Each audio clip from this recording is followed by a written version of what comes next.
अस्सलाम वालेकुम दोस्तों, मशारिब इरफानी आप तमाम लोगों का इस्तकबाल है खबर MIM में।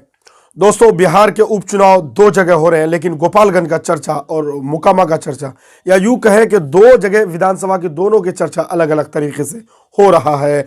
अगर मोकामा की बात करें तो अनंत सिंह के बीच और वहां दोनों बाहुबली के बीच में ज़बरदस्त मुकाबला है, टक्कर है कि दोनों बाहुबली नेता चुनाव के मैदान में है। वहीं अगर बात करें गोपालगंज उपचुनाव, तो इस बारे में वो चर्चे में है क्योंकि वहाँ असदुद्दीन ओवैसी की पार्टी AIMIM चुनाव के मैदान में है। इसको लेकर के दोनों जो है सीट काफ़ी ख़ास बन जाता और काफ़ी चर्चे में आ गया है। लेकिन बात करेंगे दोस्तों, क्या मजलिस इत्तेहादुल मुस्लिमीन यानी AIMIM जो वहाँ चुनाव लड़ रही है उनका कितना असर है, इस पर हम विस्तार से बात करेंगे। लेकिन उससे पहले छोटी सी गुजारिश करेंगे, नए दोस्त हैं तो चैनल को सब्सक्राइब कर लीजिए। दोस्तों, बिहार के गोपालगंज में उपचुनाव हो रहे हैं सदर सीट पर, जहां AIMIM अपने प्रत्याशी को चुनाव के मैदान में उतार दी है। वहीं महागठबंधन की तरफ से भी प्रत्याशी है, तो महागठबंधन के सगे कहे जाने वाले साधु यादव यानी कि लालू के साला और राबड़ी के भाई, उनकी भौजाई चुनाव के मैदान में है। और तीसरी तरफ अगर हम बात करें दोस्तों, तो महागठबंधन के अलावा वहाँ बीजेपी के भी उम्मीदवार चुनाव के मैदान में है। बीजेपी से जो उम्मीदवार है वो जो मृत्यु हो गए थे, जिस मंत्री का डेथ हो गया था, उनकी पत्नी चुनाव के मैदान में है।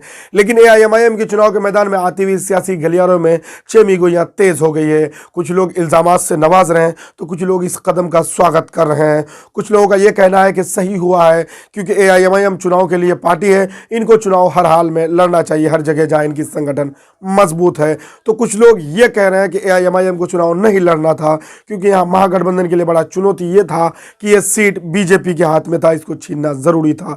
ये अलग अलग प्रक्रिया, अलग अलग प्रतिक्रियाएं लोगों की तरफ, लगातार लोगों की तरफ से आ रहे हैं।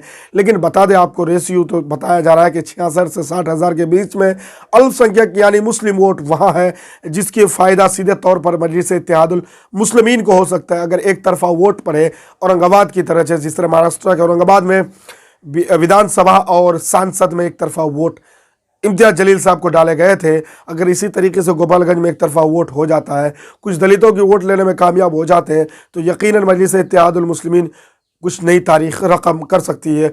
अन्यथा वहाँ तिकोनिया मुकाबला होने के पूरे चांसेस नज़र आ रहे हैं।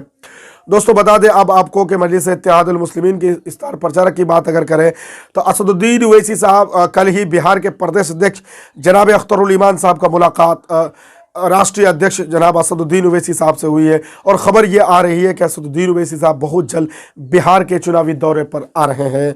आपको बता दें दोस्तों, बिहार विधानसभा चुनाव के बाद असदुद्दीन ओवैसी साहब यूँ तो पटना का दौरा किए हैं, लेकिन कोई चुनावी दौरा और कोई जो है सभा नहीं किए हैं, कोई अवामी मीटिंग नहीं किए हैं। पहली बार होगा कि बिहार विधानसभा चुनाव के बाद असदुद्दीन ओवैसी का राष्ट्रीय अध्यक्ष AIMIM का पहला पब्लिक मीटिंग होने जा रहा है गोपालगंज में।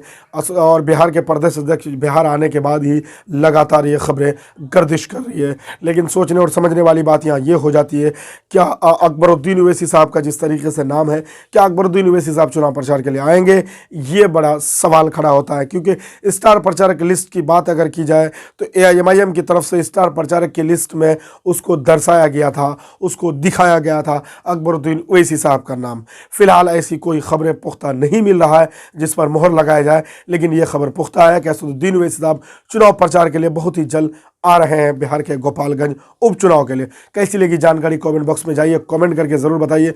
हौसला अफजाई दोस्तों, दूसरों तक वीडियो को पहुंचाइए, सबको दिखाइए। दीजिए इजाज़त, मिलते हैं।